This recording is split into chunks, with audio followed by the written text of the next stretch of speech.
The integration of children into classrooms can be a very positive experience.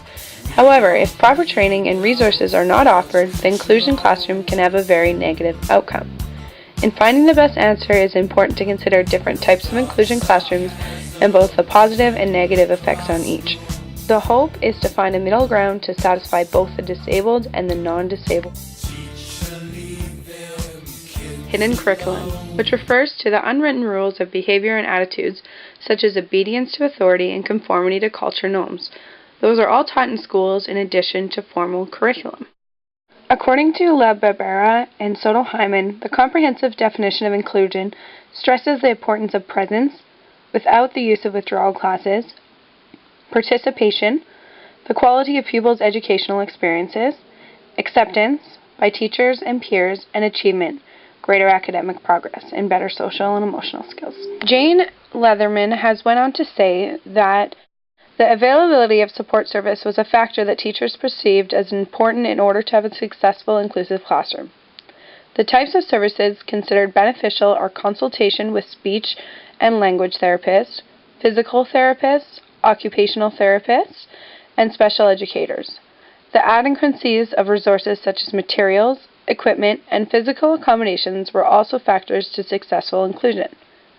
Teachers felt they needed space and materials to meet various needs of children with disabilities. The administrators' attitudes towards inclusion and the types of support offered.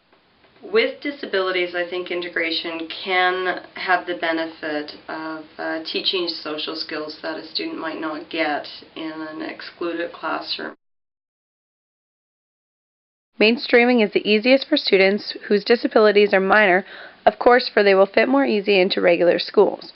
For people who cannot walk, schools and other public facilities have been required to build wheelchair ramps for those who cannot hear, signers or interpreters use their hands, which allows them to attend classes.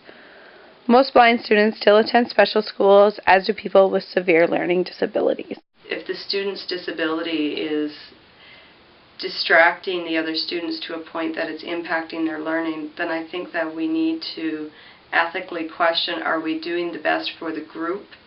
Even though we want to have a community model, are we doing the best for the group? So is there a middle road? So we go from having one extreme where all the students who are labeled sit in a classroom segregated, and then we go to a model where everyone's in the same classroom. Can we have a middle road that's a little bit of a happier ground? So a student has experience, maybe in art class, maybe that's a good opportunity for a student with a disability to be in the classroom with his or her peers, depending on the nature of the disability, of course. Other models that are worth being discussed was the co-teaching model, which was explored by Titchener, Hines, and Fercura-Couture. There are a lot of benefits of a co-teaching model. The children were eager to do better, and teachers had put in a lot of work and imagination into the course load. It also increased the social skills, self-esteem, and academic achievement, not only of the struggling students, but also as the children with disabilities. Some of the common downfalls of the co-teaching model with the regular children was that it slowed down all the gifted students, and students found that it was frustrating to see other children doing less work and receiving same or better grades.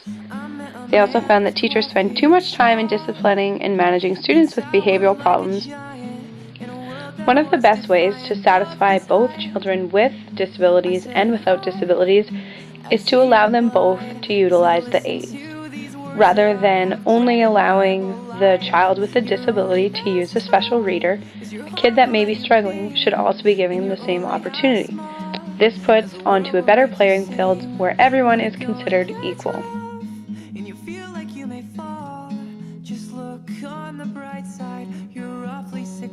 We have to review if a person's going to be segregated, on what basis. Is it because the behaviors are uncontrollable? And if the behaviors are uncontrollable, should we be modifying the curriculum in that event? No, we should still be expecting the same curriculum level. We want to modify the behavior, then the student should be able to transition back into the regular curriculum. A man that goes by the name of Brad Cohen discusses the issue he had while being in an integrated classroom and not having the correct tools or teachers to guide him. Social life? Friends? Are you kidding me? I didn't have any friends. I had no friends. I mean, who wanted to be friends with the kid that was making noises all day? They just wanted to make fun of me.